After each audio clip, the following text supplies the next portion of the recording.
आप देख रहे हैं संविधान और कानून SK लाइव न्यूज।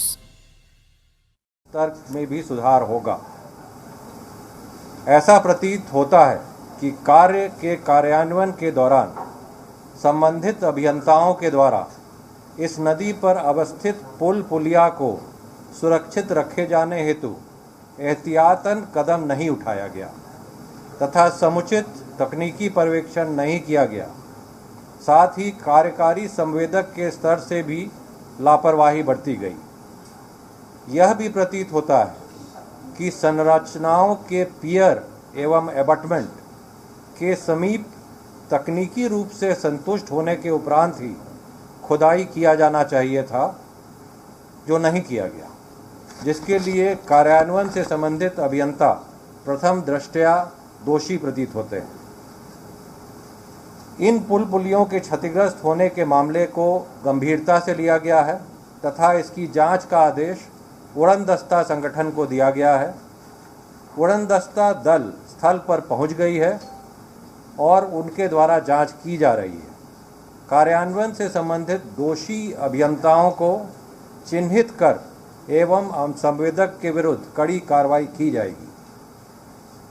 छाड़ी नदी पर आवागमन सुनिश्चित करने हेतु नए पुलों के निर्माण कार्य की स्वीकृति युद्ध स्तर पर 1 सप्ताह के अंदर प्रदान किया जाएगा। इन पुलों के निर्माण पर होने वाले व्यय की वसूली संवेदक से ही की जाएगी और उसी के माध्यम से ये पुलों का निर्माण किया जाएगा। यानी अभियंता जो दोषी पाए जाते हैं उन पर भी कार्रवाई की जाएगी और संवेदक से वसूली कर इन पुल टूटे हैं उनका निर्माण भी किया जाएगा। ये सारे पुल करीब 30 वर्ष या अधिक पुराने थे, ईंट के थे और नई उड़ाही के क्रम में ऐसा प्रतीत होता है चूँकि समीप के पियर एवं एबटमेंट के समीप भी उड़ाही की गई तो पियर एवं एबटमेंट का फाउंडेशन भी वीक हुआ। पूर्व से भी फाउंडेशन कुछ वीक थे जिसके कारण ये गिरे, लेकिन हमारे अभियंताओं को पुनः फिर भी ख्याल रखना चाहिए था और पुराने पुल पर भी एहतियात बरतनी चाहिए थी। हमारे हिसाब से वो पूरी तरह से नहीं बरती गई और उसके लिए कार्रवाई हम कर रहे हैं। अभी जांच चल रहा है, कार्रवाई उसका प्रतिवेदन आएगा और अविलंब कार्रवाई की जाएगी। देखिए सर, ये तो आप सिर्फ सारण और सिवान गिरे की बात कर रहे हैं, पुल तो आपके दूसरे इलाके हिस्सों में भी गिरे हैं। सबसे पहले बता दूं, मधुबनी इस सब इलाके में किशनगंज में भी हुआ है। सबसे पहले बता दूं कि जल संसाधन विभाग के द्वारा जो कार्रवाई अभी उड़ाही की गई थी उसकी वजह से यही पुल थे, परंतु अन्य विभागों के पुल भी दूसरे जगह अवश्य गिरे हैं। जहाँ तक नदियों पर पुल जल संसाधन विभाग द्वारा नहीं बनाया जाता है, नहरों पर अवश्य बनाया जाता है। अन्य विभागों द्वारा भी जो बनाए गए हैं उसके संबंध में कल ही माननीय मुख्यमंत्री के स्तर पर भी बैठक हुई है जिसमें कई महत्वपूर्ण निर्णय लिए गए हैं।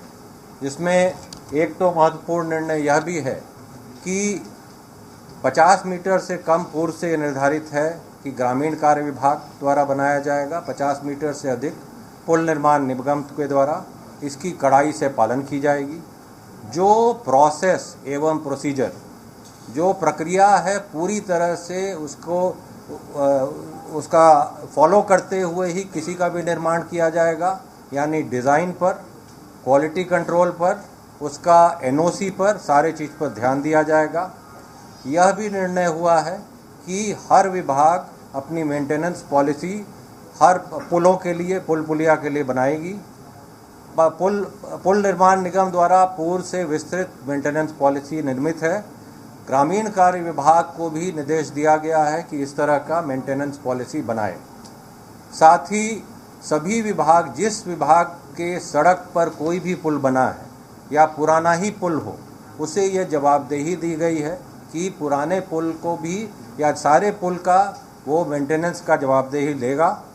कई जगह ऐसा है जैसे कि वर्तमान स्थिति में जो हमने बताया पूर्व में, बहुत पुराने पुल और ईंट के पुल पूरी तरह से जिसमें फाउंडेशन नहीं थे, वैसे में आवश्यकता पड़ने पर उन्हें ध्वस्त करके पुनः नए सिरे से भी बनाया जाएगा।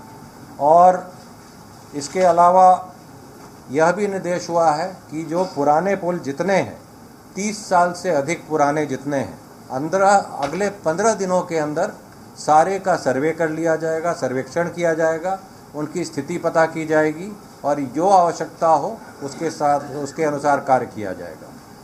खबरों के लेटेस्ट अपडेट के लिए इसी तरह हमारे साथ जुड़े रहें और इस वीडियो को ज़्यादा से ज़्यादा शेयर करें।